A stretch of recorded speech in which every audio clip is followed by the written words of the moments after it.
Hi, I'm Vanessa, and I love bad Star Trek. I break down the bad episodes of my favorite shows so you don't have to watch it. I will be the Schrodinger's hairball that is Star Trek Picard. And today I will be talking to you about an episode called Watcher. This is all about spoilage, so don't watch this if you have this on your to watch list. Back when Star Trek was regularly airing on network television, seasons were maybe 22, 23, 25 episodes long. You could afford to have an episode where the characters are just kind of putzing around, doing holodeck stuff, or have a wild bachelorette party, and have the next episode resume the forward movement of characters' plot and subplots. But when you have 10 episodes to tell a story, there is no room for padding or filler. Brevity makes it so that it must be tighter than a football player's pants. Like, how do those things not split? She had leggings on and she said, spandex is a right, not a privilege. But not only is Watcher filler and moves exactly 0 of the 5,000 plots of the season forward, I would go so far as to say that this episode is uniquely unhinged. This goes for most of the season overall, but this episode contains scenes where I have absolutely no conceptualization of what they're meant to accomplish or communicate. This social justice messaging feels forced and superficial, as does the fan service. Just beat for beat callbacks to easily recognizable to Trekkie stuff, which doesn't bother me when it feels like a small nod, but it is a headbanger's ball in this bitch. The character arcs in this episode spin drunken donuts in your mom's front yard. You know, to clarify, I don't have a problem with the characters themselves or the actors or even the ideas. It's how the writers chose to motivate the characters, and the choices that they make are almost entirely without a logical foundation. Like, the storyboard must look like a town after a tornado hit. After watching this again, I had to ask myself, like, where is this going? Just to catch you up, the Borg Queen has helped Admiral Picard and his crew travel 400 years into the past to 2024 to locate a being called the Watcher who will help them fix an alteration in the prime timeline. Q, a godlike entity and longtime adversary slash friend of Picard, had created a change that would result in Earth becoming an authoritarian hellhole as penance for Picard. Q manifested a mirror image of the inclusive and generally kind Federation, a fascist and murderous confederation. After the time jump, Jurati volunteered to be partially assimilated by the Borg Queen, and in doing so, she had successfully stolen the Watcher's coordinates. But as they landed in Picard's vineyard in France, Elnor died in Rafi's arms. Elnor was Rafi's friend, very close, so the shock of grief pushed Rafi to refuse to wait for Jurati and the Borg Queen to have their speed date. And that led to Seven, Rafi, and Rios leaving the ship and running around LA like chickens with their heads cut off, because Rafi guessed that maybe they might be able to find the Watcher using their scanners, but instead all that accomplished was getting Rios separated from the crew and arrested by ICE during a raid on the ironically titled Mariposa Clinic, because being brown with no ID has that kind of outcome. Rafi's grief and Rios's concussion steer them into making boneheaded and counterproductive decisions. Like, the season started promisingly, but the good times are way in the rearview mirror by now. And the MacGuffin Fest 2022 continues in Watcher, because we see Picard not being able to contact Rios from his vineyard, and Seven and Rafi are a few steps behind because they only just find the Mariposa Clinic, and they're just happens to be a single woman there with a broom, which is an elegant solution for paper strewn everywhere. Like, I'm not sure how that even happened. If it's closed, why is she there dressed up as a nurse? Anyway, just based off of a wildly vague description of scruffy beard and dark hair, which is like half of LA, she's like, oh yeah, totally know who you're talking about. We're looking for our friend. Dark hair, scruffy. Yeah, he was here. The doctor patched him up before ICE officers raided us. And gave Rios' full story that he was brought in, injured, but he's fine now, except he was arrested by ICE along with his doctor in a raid. And she lets Rafi and Seven know that Dr. Teresa's a citizen, so they'll let her go. But Rios is likely going to be deported, so they better get to him before that happens. And Not that ICE is a fair play kind of bunch, but Dr. Teresa's citizenship makes the raid, which resulted in only those two people being arrested, a strange choice for ICE. Because the bigger issue at hand is clearly that she's running a clinic where people pay under the table because all of her clients are undocumented. So wouldn't the raid's purpose be to stop that? But it's not. It was just to put her in a holding tank at a detention center before letting her go. Like, it doesn't make any sense. And neither does this episode, which jumps hither and yon for no reason. Moving on, Picard and Dr. Girardi are like, ooh, chilly willy, honky cachoo. So Picard suggests that they leave the ship and build a fire in his chateau and turn on the cloaking device on the ship, like, to hide it. You don't have heat, but you have a cloaking device. MacGuffin alert. Like, this season has a knee-jerk reaction of just creating plot contrivances for everything. And that's where he gives a bit of history about Picard's estate, where he talks about World War II being the last time Picard's lived there for a long time, because they used the tunnels to hide from Nazis, which is obviously awful. But then it's bookended with this thing that fans interpreted as the in-text explanation as to why Picard speaks with an English accent. Where'd they go? England. But the chateau remained in the family. Y'all, Admiral Jean-Luc Picard is still from France. He is a French man. If that was that piece of information's intention, truly, I rebuke it. The power of Picard compels you. No. Patrick Stewart said that his French accent sucks. The Borg entered her. She was a jeune fille. You are going to have to dice her up to get it all out. That's why he doesn't do it. When Picard touches a table that hasn't seen Old English in a long time, not even his old finger in about 100 years, he goes back to his own childhood, which is technically about 300 years into the future, and has a flashback of images of his mother, and remembers when she comforted him in a time of distress, specifically dealing with fear. This is another theme that echoes in the series, and yes, the mom comes back, don't worry, it gets worse. But not before Picard pulls a Wesley Crusher and starts finding patterns and shit. You moved 15 beads on the abacus.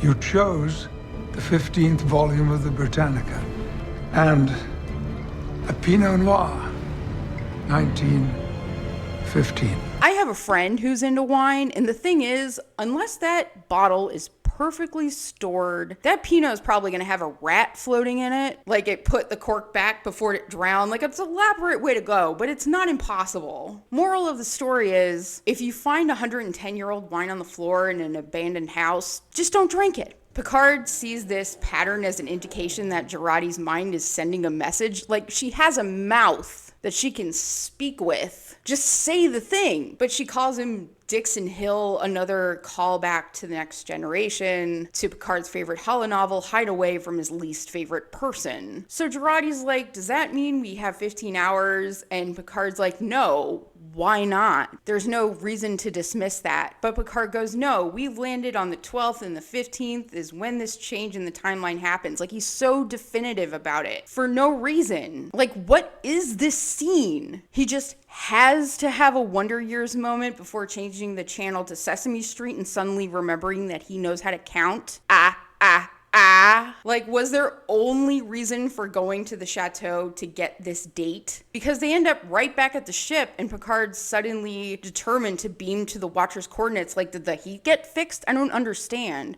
But it doesn't matter because they're running out of time, which is what they should have been doing in the first place, just beaming directly there as soon as Girardi got the coordinates. And he finally does. And another meanwhile, on a pile of meanwhiles, Raffi and Seven are on a bus and basically have the bus scene from Star Trek IV called The One with the Whales, minus the need for the Vulcan nerve pinch. They even play the exact same song. I say screw you, and I hope you're blue too.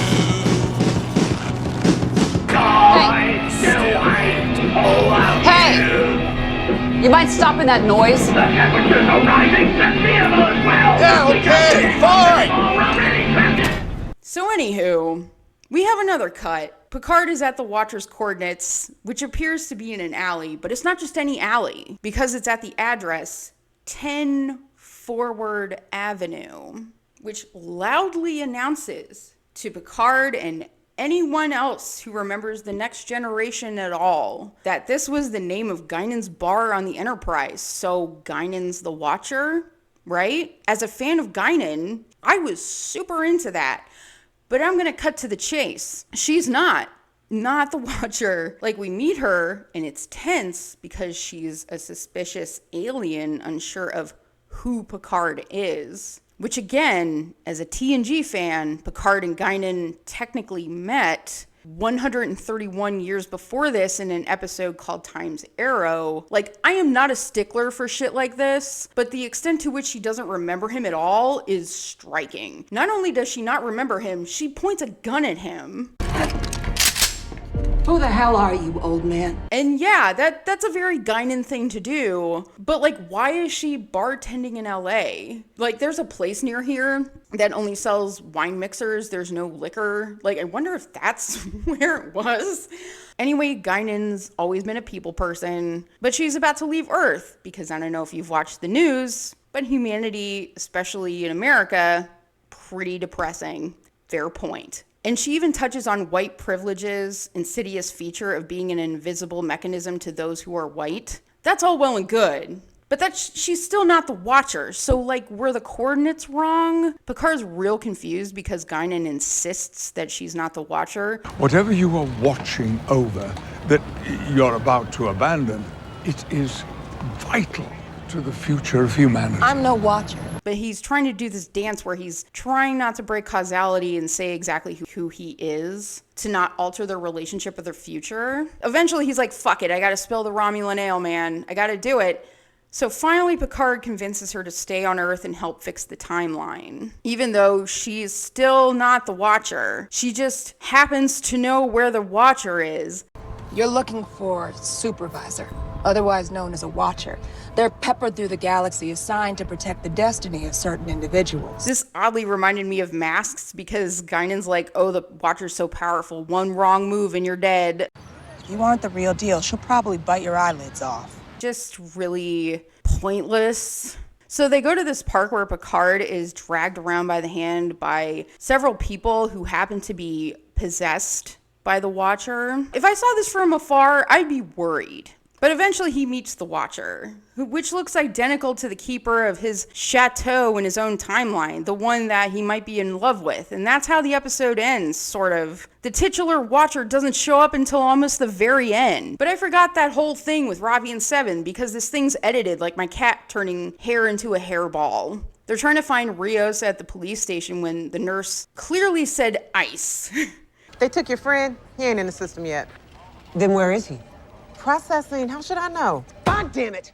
You're law enforcement for the city, right? But we need to establish the buddy cop dynamic between Rafi and Seven, so Rafi needs to lose her shit and Seven needs to calm her down. We're just gonna back away from your personal space and wait over there. You're doing a great job. And then, meanwhile, again, we cut to Rios being taken into ice, which the producers weirdly assume is exactly like in Taken Jail, where you get like a mugshot or whatever, when they can just pick you up and hold you for 3 days wherever they want. And after that, they give you a notice to appear, and then you have a hearing, and you might get deported. But if you live within 100 miles of a border zone, which is all coastal areas, that process gets the fast pass, so you're deported within 2 days without a hearing. Even if you're an asylum seeker, you're still at least going to be detained.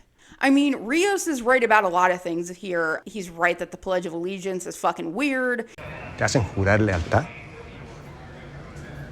Qué fuerte. He's right that the ICE are bullies who just think they can do whatever. But Teresa talks to Rios, whose pen is right next to hers, and they flirt and chat some more. Like it's basically a date in ICE.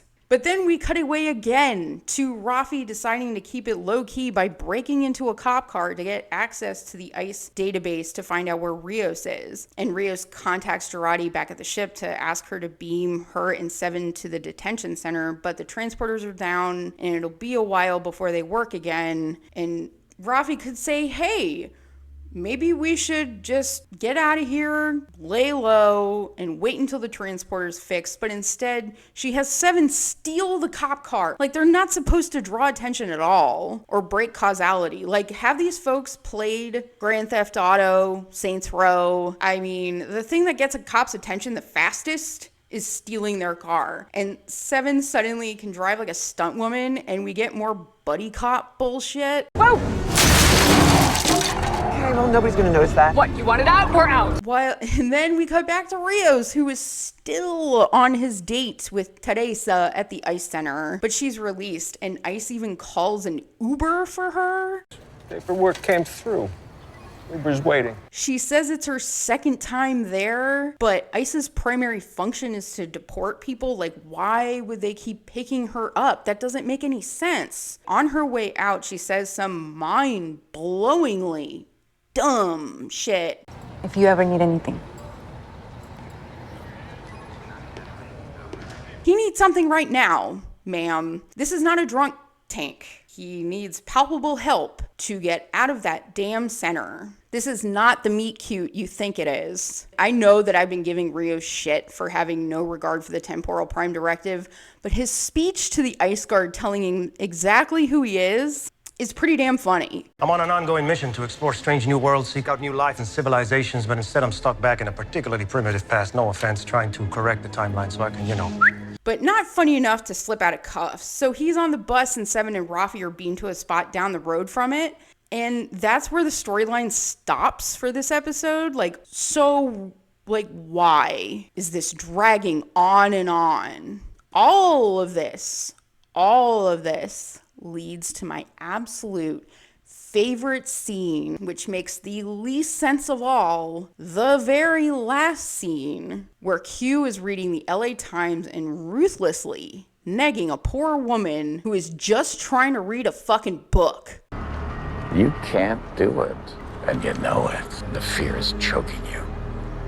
Is this a commentary on the dynamic between Zoomers and bitter boomers? We as an audience at this juncture have no clue who this woman is. But Q just continues to creepily growl shitty things at her. Like, the scene's purpose is to establish Q's impotence, but it's so random because where are we? Who is this person? Why this specific person? Just tearing this woman down for no fucking reason. If I recounted this episode in the order that the scenes went, it would be nauseating. It's like edging constantly blue balls from a hapless heap of cliffhangers. Just a sidebar here though, I deeply do not like the fact that they use homeless people as a visual representation of suffering. It feels very exploitative, but doesn't it always? Like, the pastiche of social justice just makes the ICE detour a bit distasteful. It's just a way for the characters to comment on how backwards we are without offering anything new or important about it, which is, I think, baseline and what Star Trek should be doing, in addition to telling a story,